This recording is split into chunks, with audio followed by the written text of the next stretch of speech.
Baiklah, di sini saya akan menjelaskan konsep dasar dari fenomenologi berkaitan dengan perannya sebagai pendekatan pengetahuan. Fenomenologi berasal dari bahasa Yunani painaistai yang berarti menunjukkan dirinya sendiri. Dikutip dari Hasbiansyah tahun 2008. Istilah yang lain dalam fenomenologi adalah painomenon. Fenomenologi secara harfiah berarti nampak atau menampakkan diri. Fenomena merupakan fakta yang disadari dan masuk dalam pemahaman manusia. Fenomenologi menggambarkan pengalaman manusia yang terkait dengan objek, dikutip oleh Kuswarno tahun 2009. Fenomenologi adalah pendekatan filsafat yang memusatkan perhatian pada gejala yang membanjiri kesadaran manusia. Dikutip dari Hasbiansyah tahun 2008. Ilmu dapat diperoleh dengan mengalami secara sadar suatu peristiwa. Dalam fenomenologi, tidak ada teori, tidak ada hipotesis, dan tidak ada sistem. Dikutip dari Hasbiansyah tahun 2008. Pendekatan fenomenologi saat ini sudah banyak digunakan oleh banyak peneliti sebagai pendekatan atau metodologi penelitian. Pada awalnya, fenomenologi adalah pendekatan filsafat yang berdasarkan pada filsafat ilmu. Banyak literatur yang menyepakati bahwa bapak fenomenologi adalah Edmund Husserl. Bagi Husserl, realitas merupakan perluasan dari kata nature. Artinya, nature science menggunakan realitas sebagai keseluruhan benda dalam ruang dan waktu. Namun, Husserl membalik persoalan filsafat dari objek ke subjek pengetahuan. Hal tersebut berasal dari pandangan René Descartes tentang aku yang berpikir atau cogito ergo sum, dikutip dari Adian 2010. Terdapat 4 bidang yang dibahas dalam filsafat, yakni ontologi, epistemologi, etika, dan logika. Ditinjau dari ontologi, fenomenologi mempelajari sifat-sifat alami kesadaran. Fenomenologi membawa ke dalam permasalahan mendasar jiwa dan raga. Persoalan jiwa raga ini dipecahkan dengan menggunakan bracketing method. Sebagai pengembangan, Husserl membuat teori pengandaian mengenai keseluruhan dan bagiannya. Hubungan keseluruhan dan bagian dan teori tentang makna ideal. Dikutip oleh Kuswarno tahun 2009. Husserl secara intens menggunakan fenomenologi sebagai kajian filsafat yang kemudian menjadi metodologi penelitian. Pertama kali pada tahun 1859 sampai 1938. Krisis ilmu pengetahuan yang terjadi pada saat itu menjadikan latar belakang munculnya fenomenologi. Fenomenologi muncul karena kejenuhan pendekatan dan metode pemikiran pada saat itu. Dikutip oleh Alwi tahun 2012. Kejenuhan yang dimaksud adalah metode pemikiran yang pada akhirnya cenderung mengarah pada 2 paham utama, yaitu idealis dan realis. Para penganut paham idealis mengatakan bahwa realitas tidak terpisah dari subjek. Artinya, sesuatu yang ada di luar subjek merupakan konfirmasi dari apa yang ada dalam pikiran manusia. Sedangkan para penganut paham realis mempercayai adanya realitas yang berada di luar subjek.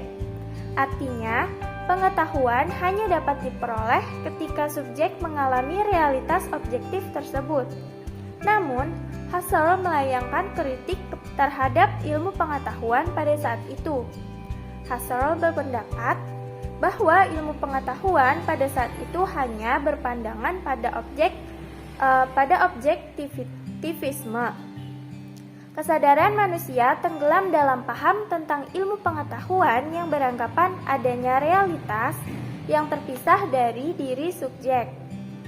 Ilmu pengetahuan tidak membersihkan diri dari kepentingan-kepentingan dunia. Dikutip dari Hasbiansyah tahun 2008. Husserl pada saat itu berargumen bahwa ilmu pengetahuan berpegangan pada asumsi yang salah terkait konsep teori sejati. Fenomenologi Husserl berusaha untuk menemukan hubungan antara teori dengan dunia kehidupan yang dihayati. Menurut Hardiman dalam kutipan Hasbiansyah tahun 2008. Tujuan akhirnya adalah untuk menciptakan teori murni yang dapat diterapkan pada praktik. Tujuan utama fenomenologi adalah mereduksi pengalaman individu pada fenomena menjadi deskripsi tentang esensi atau intisari dari universal.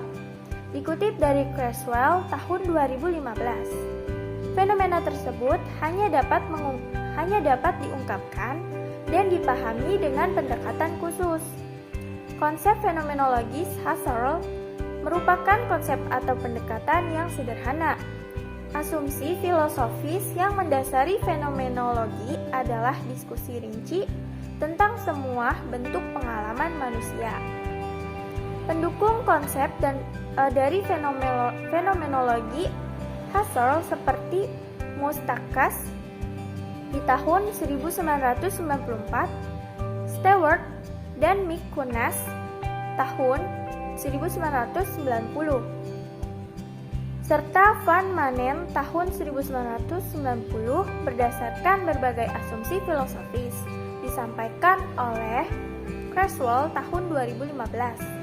Namun, pada akhirnya, asumsi filosofis yang mereka dukung mengarah pada argumen yang sama, bahwa fenomenologi berakar pada studi tentang pengalaman hidup seseorang, di mana pengalaman dicari secara sadar dan bukan merupakan penjelasan atau analisis, tetapi sebuah keberadaan pengembangan deskripsi. Lebih khusus lagi, asumsi filosofis fenomenologi menjelaskan bahwa orang mengalami pengalaman hidup dalam kesadaran, dikutip oleh Hasbiansyah tahun 2008.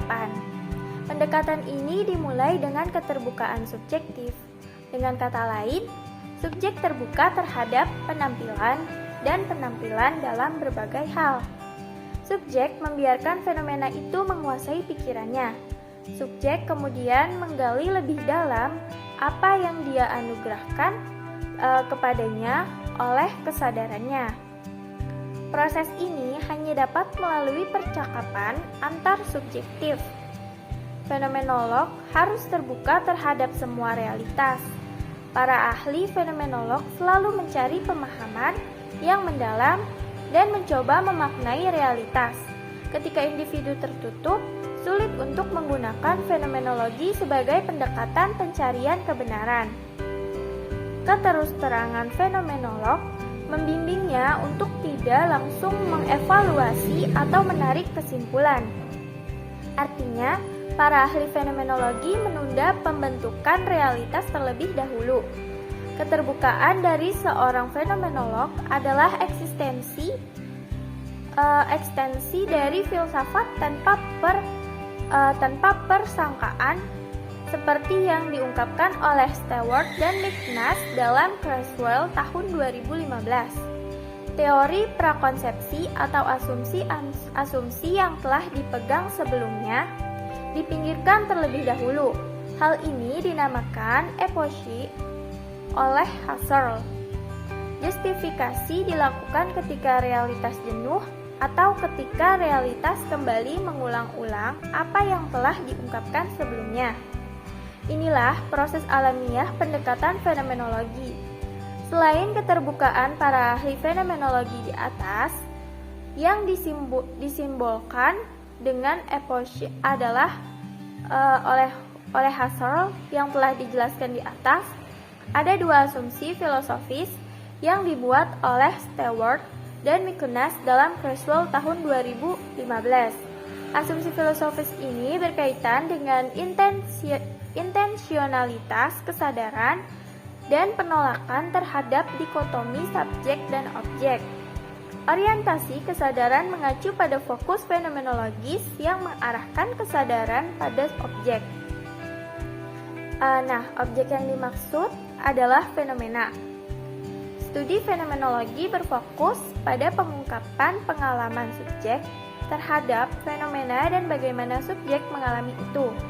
Dikutip dari Kamayanti tahun 2016, menyebutnya keakuan subjek. Selain itu, fenomenologi didasarkan pada asumsi filosofis yang menolak dikotomi subjek dan objek. Artinya, realitas dari objek hanya dipahami dari segi pengalaman individu, dikutip oleh Creswell tahun 2015. Realitas tidak dapat dipisahkan dari subjek. Fenomenologi berbicara tentang kesadaran subjek ketika mengalami suatu fenomena. Stewart dan Mikunes juga menyatakan bahwa penulis yang menulis atau menggunakan fenomenologi tidak lupa mempertimbangkan asumsi filosofis yang mendasari pendekatan fenomenologi. Penelitian ini bertujuan untuk mengungkapkan realitas secara mendalam. Oleh karena itu, fenomenologi merupakan pendekatan yang baik dan asumsi esensial yang dijadikan landasan bagi peneliti.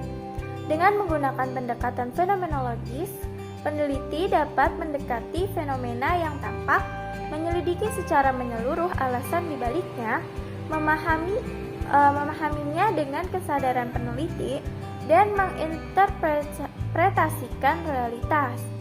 Pada dasarnya, fenomenologi berusaha mengungkapkan realitas yang dialami oleh subjek untuk diinterpretasikan oleh peneliti. Fenomenologi dikembangkan lebih lanjut oleh para pemikir atau filsuf setelah Husserl. Perkembangan ini akhirnya memunculkan sistem fenomenologi baru.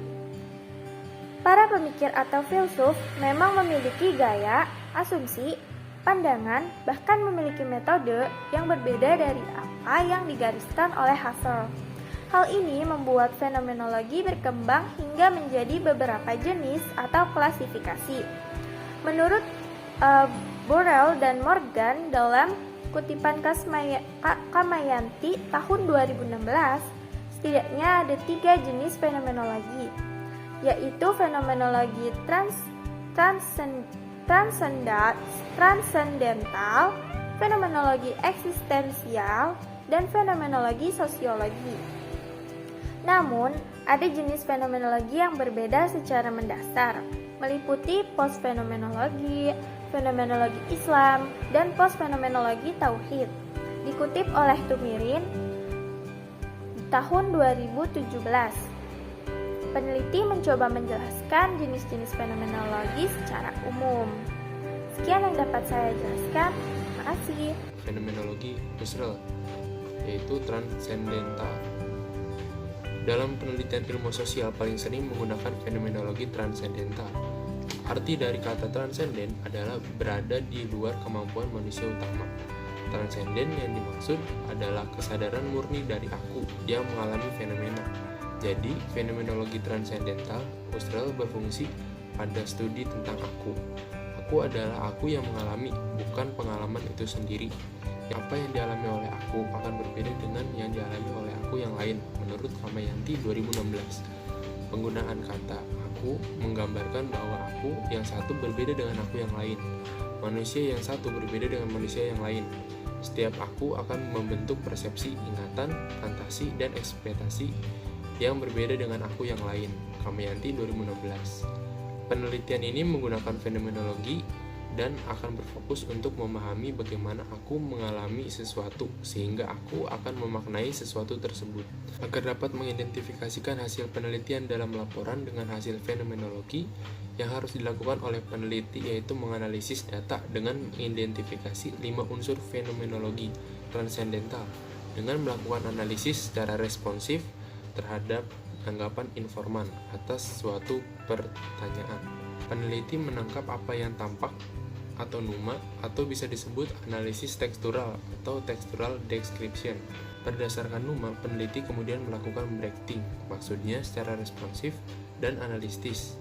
peneliti menyimak apa yang ada di balik numa tersebut. Melalui numa, proses breathing tersebut peneliti dapat memperoleh gnosis atau makna yang lebih mendalam lagi dari numa. Langkah selanjutnya, peneliti dapat memahami bagaimana gnosis membentuk numa. Pemahaman ini disebut intentional analysis. Lebih mudahnya, intentional analysis merupakan pemahaman peneliti terkait bagaimana proses breathing dapat mengungkap bagaimana gnosis membentuk numa. Setelah keseluruhan unsur terpenuhi, maka selanjutnya peneliti dapat memperoleh kondensi dari keseluruhan proses tersebut, yaitu eidetic reduction. Penting untuk dicermati bahwa proses penggalian data dalam fenomenologi bukan hanya soal wawancara. Proses esensial dari fenomenologi terletak pada breathing oleh peneliti. Kamayandi 2016. Kemampuan peneliti dalam merespon dan menanggapi tanggapan informan menentukan kedalaman penggalian data. Oleh karena itu, peneliti harus mampu menjalin keakraban dengan informan. Istilah yang digunakan oleh peneliti adalah cara bagi peneliti untuk menciptakan suasana senatural mungkin. Hal ini penting untuk memperjelas fenomena yang diteliti secara rinci. Sesuai dengan yang dikatakan Husserl, yakni biarkan kesadaran akan sesuatu peristiwa tersebut membanjiri kesadaran kita. Selanjutnya ada fenomenologi Martin Heidegger, yaitu eksistensial. Fenomenologi Heidegger merupakan transformasi fenomenologi Husserl. Walaupun ia sendiri merupakan kritik atas nuansa idealisme yang mencakup fenomenologi Husserl, menurut Heidegger, inti kesadaran dan aktivitas merupakan hal yang penting dalam pengembangan ilmu. Hal tersebut dibutuhkan untuk dijadikan landasan teori-teori ilmiah. Walaupun konsep fenomenologinya banyak dipengaruhi oleh pendahulunya, namun ia menyoroti bahwa istilah kembali pada subjek hanya memperdalam idealisme dan melupakan hal yang kasat mata. Heidegger menolak model kesadaran Kartesian, yaitu pengkultusan aku sebagai realitas murni yang terpisah dari kehidupan sehari-hari. Dapat dikatakan bahwa yang dideskripsikan oleh Heidegger adalah eksistensi manusia, menurut Adian 2010. Fokus utama dari filsafat Heidegger pencarian akan ada. Pada tahun 1927, pikiran Heidegger mengenai ada membawanya pada penulisan magnum opus pertamanya yang berjudul Being and Time. Menurut Adian 2010, karya epik tersebut ditulis Heidegger tidak hanya untuk kepentingan pencarian makna ada, tetapi juga untuk guru dan temannya, yaitu Husserl. Metode fenomenologi yang digunakan Heidegger dalam pemikirannya adalah ontologi, yang memberikan penjelasan mengenai ada itu sendiri, dan menjadikan ada dari berbagai entitas muncul keluar dalam keseluruhannya. Heidegger 1973. Heidegger mengakui bahwa ada permasalahan yang mendasar dalam masyarakat pada zamannya, baik secara teori maupun dalam kehidupan sehari-hari. Masalahnya adalah kelupaan pada makna ada. Heidegger juga mengakui bahwa kelupaan makna ada bukan kesalahan manusia itu sendiri, tetapi malah sebaliknya, kelupaan itu bagian dari dimensi kehidupan manusia itu sendiri. Dengan kata lain, kelupaan pada makna ada menjadi bagian dari struktur historis manusia. Menurut Adian 2010, Heidegger mengungkapkan makna ada dengan menggunakan fenomenologi itu menarik. Dia mencontohkan bagaimana cara bertanya tentang Anda. Misalnya, ada seseorang yang berdiri di depan Anda. Kemudian Anda bertanya bagaimana bisa dia berada di situ. Pertanyaan radikalnya adalah apa yang memungkinkan orang tersebut berdiri di sana. Proses pengamatan realitas tersebut merupakan proses eksistensial menurut Adian 2010. Selanjutnya ada fenomenologi Jean-Paul Sartre, yaitu negativitas. Ide filosofis Sartre adalah upaya untuk menyelaraskan kutub subjek dan objek. Kecenderungan ini dilatar belakangi oleh pengalaman hidup bebas dari Sartre.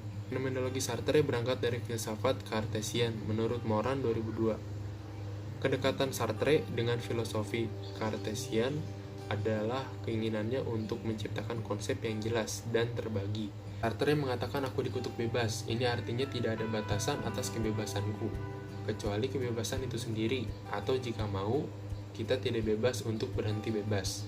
Menurut Lavin 2002, salah satu karya Sartre tentang ontologi adalah Being and Nothingness. Dalam karya ini, Sartre menganalisis banyak kebebasan dan keberadaan manusia dan menemukan kebebasan.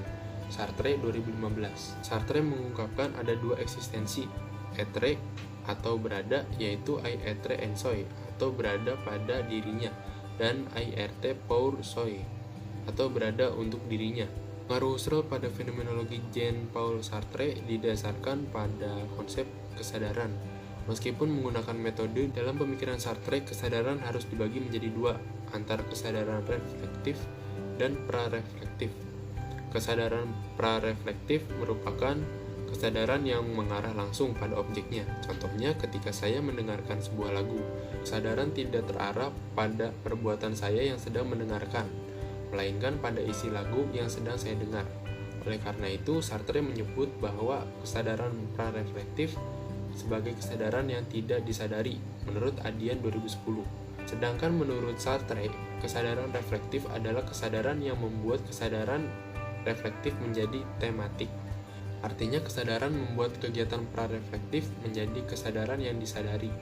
Dalam melakukan kesadaran, saya tidak lagi terarah pada isi lagu yang saya dengarkan, tetapi kesadaran tentang perbuatan saya ketika sedang mendengarkan lagu, menurut Adian 2010.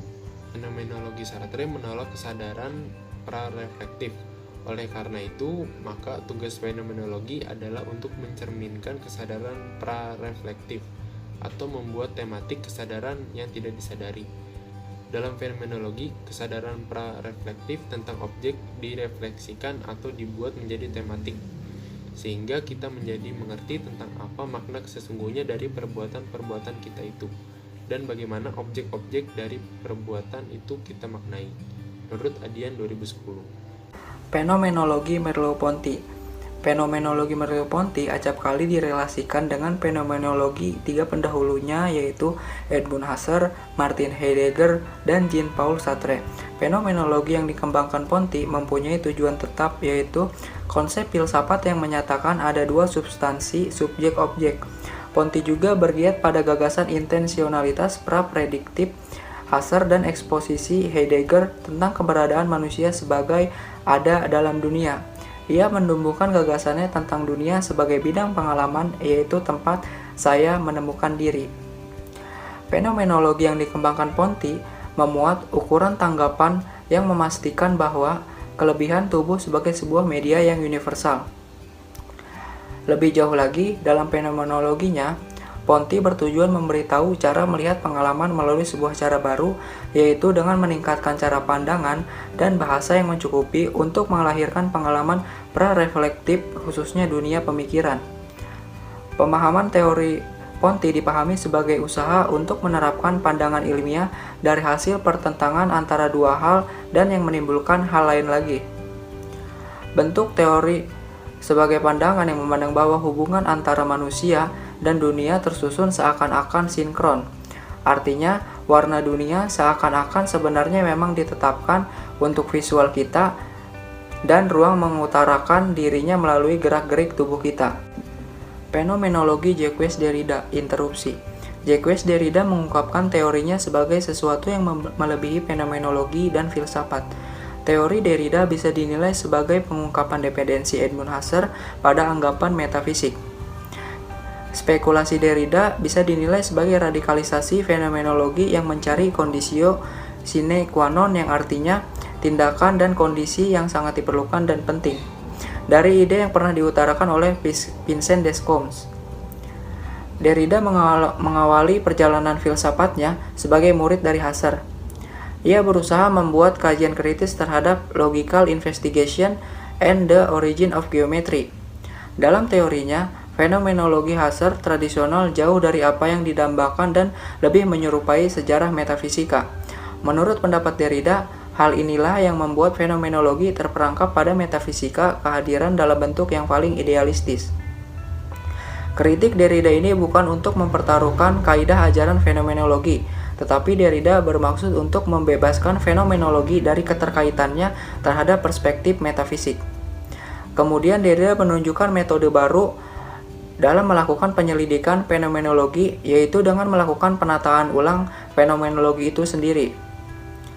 Derrida menyatakan rancangan dari Husserl bahwa filsafat sebagai cara penyelidikan radikal. Ia juga dipengaruhi oleh penggunaan rancangan dari Husserl tentang epoch, atau salah satu prinsip netral dalam penelitian fenomena keagamaan dengan cara menangguhkan terlebih dahulu persepsi awal. penilaian normatif agama, dan sudut pandang peneliti sebagai pemeluk agama, guna memperoleh hasil penelitian yang objektif. Menurut pendapat Derrida, Husserl tidak membedakan bahasa metafisika tradisional dengan bahasa fenomenologi. Lebih lanjut lagi, ia berspekulasi bahwa bahasa adalah bagian dari konsekuensi atas kehadiran sebagai penundaan makna yang tak berujung. Artinya, bahasa mempertahankan perbedaan yang memungkinkan dirinya sendiri secara terus-menerus, sehingga tidak ada tanda yang bersifat transendental dari yang lainnya. Fenomenologi Alfred Schutz, realitas dan makna. Schutz memfokuskan perhatiannya pada metode yang dilakukan orang memahami kesadaran orang lain, tetapi ia hidup dalam aliran kesadaran diri sendiri. Pandangan yang digunakan Schutz untuk meneladani kesadaran itu dengan konsep intersubjektif. Makna dari konsep intersubjektif ini adalah kehidupan dunia atau life world. Schutz menyusun pendekatan fenomenologi lebih terstruktur, menyeluruh, dan mudah dipahami. Dengan kata lain, hasil pemikiran Schutz dapat dimaknai sebagai sebuah jembatan konseptual antara pemikiran fenomenologi pendahulunya yang bercorak filsafat, sosial, dan psikologi dengan ilmu sosial yang berhubungan langsung dengan manusia pada tajuk beramai-ramai, yaitu masyarakat. Schutz mengutarakan bahwa orang secara aktif mengalisuarakan pengalamannya dengan memberi makna tentang apa yang mereka lihat. Lebih lanjut lagi, Schutz mengungkapkan pengalaman indrawi sebenarnya tidak mempunyai makna. Semua itu hanya ada begitu saja. Objek-objek yang mempunyai makna. Sebagai penerus filosofi Husserl, Schutz memberikan penjelasan yang lebih terperinci dari penjelasan yang diberikan oleh Husserl. Menurut Schutz, manusia pada dasarnya tidak mungkin memahami pengalamannya sebagai kenyataan yang faktual. Sebaliknya, mereka memahami pengalamannya atas dunianya sebagai sesuatu yang tendensius, yaitu sebagai kaitan objek yang saling terhubung dan mampu memberikan makna. Pemikiran filosofi fenomenologi. Yang pertama ada fenomenologi dan ide atau post-fenomenologi. Post-fenomenologi adalah aliran filsafat yang dikembangkan oleh filsuf teknologi modern dan ide. Ide memulai penelitiannya di bidang persepsi pada tahun 1970 dan akhirnya menghasilkan sebuah buku yang bernuansa teks scientific. Mengutip makalah ide, disebutkan tubuh dan alat-alat teknis atau alat musik. Istilah tubuh itu sendiri berarti bahwa alat juga dapat digunakan sebagai bagian dari persepsi tubuh manusia yang melalui manusia melakukan aktivitas di dunia atau di kehidupan. Ide melihat orang sebagai mesin yang bergerak tanpa disadari. Menurut ide, ada juga hubungan antara manusia dan teknologi. Slinger 2012. Partisipasi penuh manusia dalam teknologi dapat membawa perubahan yang sangat dramatis dalam kehidupan, terutama dalam proses memahami dunia dan kemanusiaan. Menurut Rahmanti 2017. Postfenomenologi didasarkan pada persepsi manusia, artinya ada persepsi mikro dan makro. Mikropersepsi dapat didefinisikan sebagai persepsi manusia yang berhubungan langsung dengan semua sensasi melalui tubuh. Menurut ide 1990. Persepsi makro adalah persepsi manusia yang diperoleh melalui budaya di mana orang hidup dan dilihat melalui komunitas sosial. Persepsi makro merupakan persepsi budaya dan hermeneutik. Menurut ide tahun 2009. Lalu yang kedua ada fenomenologi Tumirin DKK atau Tauhid. Pasca fenomenologi bisa lebih luas dan lebih eksploratif dengan menggunakan instrumen dan hubungannya dengan tubuh untuk memahami realitas. Menurut Tumirin Triwono tahun 2017. Fenomenologi dalam Islam juga sangat membutuhkan beberapa penyesuaian pada metodologi Islam. Inti dari metodologi ini adalah monoteisme atau tauhid, kesatuan ciptaan, kesatuan kebenaran dan pengetahuan, kesatuan hidup, dan persatuan komunitas atau ummah. Tauhid adalah dasar ontologi, epistemologi, dan metodologi menurut Tumirin Triwono tahun 2017. Postfenomenologi dan ide dikembangkan dengan menggunakan konsep tauhid yang kemudian disebut sebagai postfenomenologi tauhid. Fenomenologi dalam Islam dikembangkan oleh Ibnu Al-Rabi, disebut fenomenologi makhluk, Dobi tahun 2007. Fenomenologi yang didasarkan pada kesatuan pengetahuan yang disebut sebagai fenomenologi monoteisme. Dobi mengatakan bahwa ada perbedaan pendapat antara Ibnu Al-Arabi dan Heidegger. Al-Arabi menyatakan bahwa istilah menjadi berarti eksistensi yang menunjukkan keberadaan Tuhan sebagai keberadaan mutlak. Pengungkapan Tuhan kepada ciptaannya diungkapkan melalui ayat-ayat suci Al-Quran. Ini menyiratkan bahwa Al-Quran adalah media untuk mengungkapkan kebenaran dan menjadi bagi pengetahuan. Di sisi lain, Heidegger mengatakan menjadi sebagai eksistensi adalah hasil pemikiran manusia dengan menggunakan teknologi untuk mengungkap kebenaran. Lalu yang terakhir ada hyperfenomenologi tauhid. Hyperfenomenologi tauhid merupakan pengembangan dari postfenomenologi dan ihde. Hyperfenomenologi tauhid berarti melampaui postfenomenologi dengan menggunakan tauhid sebagai dasar berpikir yang berdasarkan filosofi.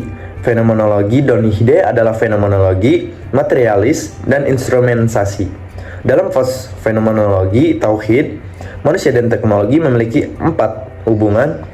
Yang pertama ada perwujudan, yang kedua ada hermeneutik, yang ketiga alteritas, dan yang terakhir hubungan latar belakang. Yang pertama yakni hubungan perwujudan, yang merupakan alat dalam hubungan manusia digunakan oleh tubuh untuk menjadi hubungan antara manusia dan dunia. Dengan kata lain, alat ini adalah menjadi mediator bagi tubuh untuk melihat dunia. Teknologi merupakan perpanjangan dari tubuh. Dan yang kedua ada yakni hubungan hermeneutik, adalah alat teknologi perlu dibaca dan kemudian ditafsirkan. Hermeneutik berarti teks bacaan yang dihasilkan oleh teknologi membutuhkan interpretasi agar dapat dipahami dengan baik oleh pembaca. Realitas dibaca dengan instrumen intensionalitas manusia dan objek persepsi. Hermeneutik, persepsi, dan interpretasi adalah saling keterkaitan. Hubungan hermeneutik ini dikenal sebagai material hermeneutika karena objek yang dibaca adalah material, dan Ihde menyebut dirinya fenomenologi materialis. Yang ketiga, yakni hubungan alteritas, adalah teknologi dipandang sebagai outherness yang dimaksudkan untuk menjawab pandangan jika teknologi dipandang negatif sebagai objek ketika hilang atau rusak. Dalam teknologi, hubungan perubahan tidak bisa total karena teknologi hanya sebagai media. Dan yang terakhir, yakni latar belakang, yang merupakan hubungan tidak langsung antara manusia dan teknologi. Dilatar belakangi oleh teknologi seolah-olah tidak terkait secara langsung atau diabaikan oleh manusia, tetapi masih mengubah pengalaman manusia, misalnya seperti mesin cuci semi otomatis, microwave yang berfungsi di latar belakang. Sekian, wassalamualaikum warahmatullahi wabarakatuh. Assalamualaikum warahmatullahi wabarakatuh. Halo semuanya, di sini saya Nursalari Hadatul Aisi dengan NIM 1210125 akan membahas implementasi fenomenologi Husserl dan Heidegger. Yang pertama yaitu implementasi fenomenologi Husserl. Tujuan utama dari fenomenologi Husserl adalah sebagai sebuah metode untuk mencari eidos atau esensi dari sebuah fenomena. Haryanto 2016. Bagi Husserl, dalam upaya menyikapi sebuah fenomena, eidos dapat hadir karena adanya korelasi dengan manusia. Sehingga dari teori Husserl mengenai fenomenologinya ini dapat diimplementasikan ke dalam berbagai kasus melalui tahapan berikut. Yang pertama yaitu memberikan intensional penuh ke dalam sebuah fenomena. Langkah pertama dalam implementasi fenomenologi Husserl adalah dengan memberikan intensi atau perhatian penuh ke dalam sebuah fenomena. Misalnya ada fenomena cyberbullying yang ditemui dalam dunia kita. Kita sebagai objek yang mengamati harus memberikan perhatian penuh dalam kasus yang dilihat. Yang kedua, melihat tanpa prasangka, membiarkan sebuah fenomena menyikapi dirinya sendiri. Artinya, manusia tidak boleh memberikan campur tangan atas fenomena tersebut. Dalam fenomena cyberbullying ini, kita harus melihat sebuah fenomena sebagai dirinya sendiri. Kita tidak boleh memberikan judgement atau prasangka apapun, sebab sebagai seorang pengamat, kita ingin melihat fenomena sebagai sebuah fenomena yang utuh sebagaimana adanya. Lalu selanjutnya menggunakan epoki atau bracketing atau pengurungan. Metode epoki ini dilakukan seperti memberikan sebuah kurung kepada sebuah fenomena agar fenomena tersebut tidak menjadi bias karena intervensi dari subjek. Haryanto 2016. Pada tahap ini kita menunda untuk memberikan judgement kepada fenomena. Pada fenomena yang dicontohkan yakni cyberbullying, pada tahap ini kita akan melakukan metode metode bracketing atau pengurungan atas fenomena cyberbullying. Maksudnya adalah kita akan melihat cyberbullying sebagai cyberbullying tanpa adanya opsi penambahan variabel dan hal lainnya. Yang selanjutnya lagi melakukan eidetic fission atau reduksi. Setelah melakukan pengurungan dan penundaan judgment, maka fenomena akan menampakkan dirinya sendiri secara utuh, dan pada saat inilah kita dapat melakukan reduksi untuk menyaring fenomena agar sampai eidosnya. Dalam fenomena cyberbullying, setelah melakukan bracketing dalam fenomenologi Husserl, kita sebagai manusia yang sedang mengamati akan melihat fenomena itu secara utuh. Artinya, kita dapat melihat cyberbullying sebagai sebuah ide transcendental tanpa adanya intervensi atau campur tangan dari fenomena-fenomena lain. Pada tahap inilah kita dapat mengambil kesimpulan mengenai cyberbullying dengan melakukan reduksi atas fenomena yang tampak, sehingga kita tidak bias dalam upaya memahami sebuah cyberbullying sebagai sebuah fenomena. Pada dasarnya, fenomenologi Husserl dapat diimplementasikan ke dalam setiap unsur kehidupan manusia. Contoh di atas hanya satu dari sekian banyak fenomena yang dapat kita selesaikan dengan mengimplementasikan fenomenologi Husserl. Untuk mencapai pada hakikat atau nomena sebuah fenomena, dalam fenomenologi Husserl kita dapat menggunakan metode penundaan makna dan melakukan metode bracketing. Dengan begitu, fenomena akan menampakkan dirinya dengan cara reduksi transcendental. Selanjutnya, implementasi fenomenologi Merleau-Ponty. Fenomenologi Heidegger sering juga disebut fenomenologi eksistensial, yaitu sebuah gagasan fenomenologi yang mengkritik dari fenomenologi Husserl. Apabila dalam fenomenologi Husserl bahwa adanya proses bracketing, maka bagi Heidegger, hal tersebut justru membuat fenomena jauh dari subjeknya, sehingga fenomenologi Heidegger ini berupaya untuk menjelaskan bahwa dalam upaya untuk memahami fenomena di setiap fenomena, subjek harus menyatu dengan fenomena sebagai wujud untuk menyingkap eksistensi dari yang ada. Adapun implementasinya adalah sebagai berikut. Yang pertama, memberikan intensionalisme kepada fenomena. Langkah pertama adalah dengan memberikan intensi yang sama terhadap sebuah fenomena. Hal ini dikarenakan pada dasarnya fenomenologi hanya dapat dilakukan ketika baik subjek maupun objek itu saling memberikan intensi satu sama lain. Misalnya ketika kita melihat sebuah fenomena cyberbullying. Dalam kacamata Heidegger, kita harus memberikan intensionalitas ke sana dan melihat cyberbullying sebagai sebuah rangkaian fenomena yang penuh intensi. Selanjutnya, melihat objek sebagai subjek.